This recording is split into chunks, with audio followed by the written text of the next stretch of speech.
දැක්කා මේ වාහනේ වලින් කොහමද තිබුණේ කියලා. ඔබ බලන්න දැන් මොනවද අපි මේක කරලා තියෙන්නේ.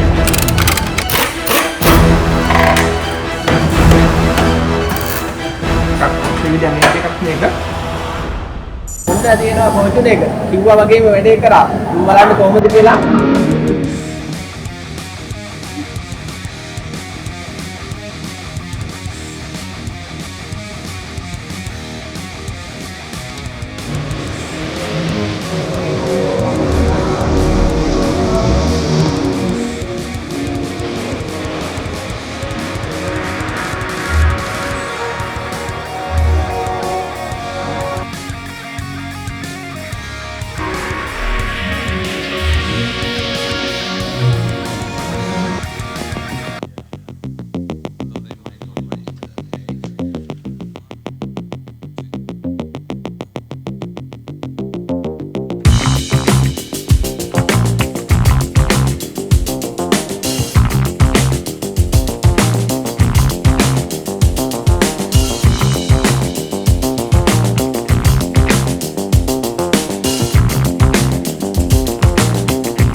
තියෙනවා පොචුන එක. කිව්වා වගේම වැඩේ කරා. බලන්න කොහොමද කියලා ජොබ් එක ඉවර කරලා දෙනවා. දැන් අවසාන පියවරට ඇවිල්ලා තියෙනවා. කස්ටමර්ට වාහනේ බාර දෙන්න යන්නේ. ඔන්න බලන්න මම කියනවට වඩා හොඳයි ඔබේ ඇසින්ම බලලා ඔබ තීරණය කරන්න කොහොමද ක්වොලිටි එක කියලා. පෙන්නනවා අපි මෙතන ඉඳලා ඔබට කොහොමද මේක ඉවර කරලා තියෙන්නේ කියලා ඔන්න අවසාන කොටස තමයි මේ වර්ජන් එකේ. ඉතින් දැන් කස්ටමර්ට මේක මනමාලියක් වගේ ලස්සන කන්ද මොන බාර දෙන්න ලෑස්ති කරලා තියෙන බාර දෙන්න බලන්න කොහොමද කොහොමද ඒක කියලා අපි ජොබ් එකක් කරලා හරියට කරන චැලෙන්ජර් මෝටර්ස් ලක්ෂරි මොටෝර් දෙපාර්ශ්වයෙන් තුනක්.